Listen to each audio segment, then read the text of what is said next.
Today, I'm going to be talking about kinship between pets and humans through a cultural lens. Across the world, it's common to hear of the connections that people wield with their pets. More so, kinship itself, which is an important anthropological concept, discusses the relationships that people form, whether it be through marriage, affinity, blood consanguinity, and adoption or chosen kin as sets of kin.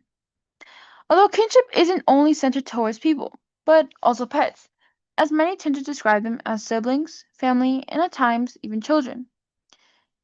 Kinship describes cultural connections between family members, how we refer to them, and the roles or behaviors that is expected of them. Kinship, kinship isn't always biological, but can also be culturally constructed, which is why different societies make it so every person's definition of family differs. The research question I'm going to be going over is how is kinship different between human family members compared to pets, and how does culture affect the outcome? Fictive kin, family created through choice, not biology, which can correspond towards pets. Let's take for example, in Hartsdale, a pet cemetery in New York, gravesite descriptions began to have more family or kinship ties after World War II. Specific examples in the gravesite descriptions specify the third member of the family or our first baby and love. We can see in the pictures presented here as Stormy's grave, which is right here, says Mommy's boy, or Queenie's grave that says, here sleeps our loving baby, our faithful and constant companion, love you always, Mommy and Daddy, which shows just how much these people have ha- held deep emotion for their pets. The connections people held with their pets is a concept that is shown in history. Let's take, for example, ancient Egypt. Animals played a huge role within the lives of royal and non-royal individuals. Many were seen as deities, symbols of fertility, pets, luck, or even an object to fear. Since they worshipped many gods, they believed that it was more likely for them to show themselves in animal form, which is part of the reason killing an animal was punishable by death. The more known animals were domesticated cats, which were usually mummified and placed near their owners or with their owners, as seen in the picture there. More so, many of these cats were appreciated for their pest control at their owners' homes or stores. Within these civilizations, animals were an important aspect of their lives, which is why they can be seen in many of their relics and artifacts. Cultural significance. In the past, animals were mostly seen as workers, being able to provide service in everyday life, such as dogs that would herd or cats that would kill rodents. Let's take, for example, Spike, that was a police dog that was killed during duty. This is no different than losing a police officer. These are police officers. It's a dog, but it's part of our law enforcement family, states Burbank Police Derek Green. Just in this example here, we can see that technically, even though they are not officially a police officer, many within that law enforcement family include them as a member. Two hypotheses I'm going to be going over is that culture affects whether pets are workers, companions, or family, and two, the emotional bonds with pets can be equal or stronger than human bonds because of the comfort and expectations in the relationship that differ from human ones. The study was conducted within two phases. I started off by creating 15 questions to interview 5 participants. All participants have owned a pet or have one at the moment. 4 participants were raised with pets as indoor companions, while one participant was raised with their pet being an outdoor guard dog. The second phase was to compile my notes and interview outcomes to understand how kinship differs between humans and pets. All 5 participants would describe their pets as family, each mentioning a specific bond that they held with their pets. 2 out of 5 participants expressed that during a very hard time in their lives, they felt that the bond they shared with their pet only grew during that time. These 2 participants mentioned that even though they have a pet currently, the bond they held with their old pets was very different. Culture makes up exactly how people would describe their relationship with their pets. One out of five participants mentioned that during his youth, dogs weren't allowed inside the house and were deemed useless if they didn't guard the house properly. Although this mindset shifted when he got his own dog with his own money. In connection, the relationship that a person holds with a person can be judgmental and challenging to maintain, but a pet will stay by your side no matter what position you find yourself in.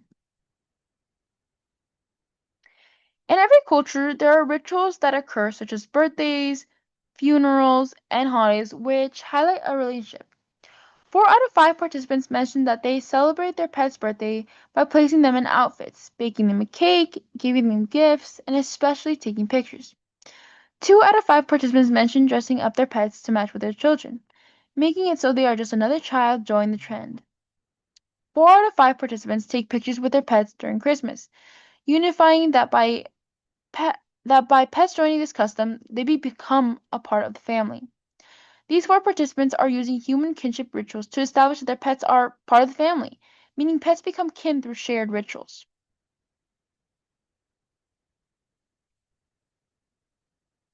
During this interview, all five participants mentioned pets that have passed or had at one point in their lives.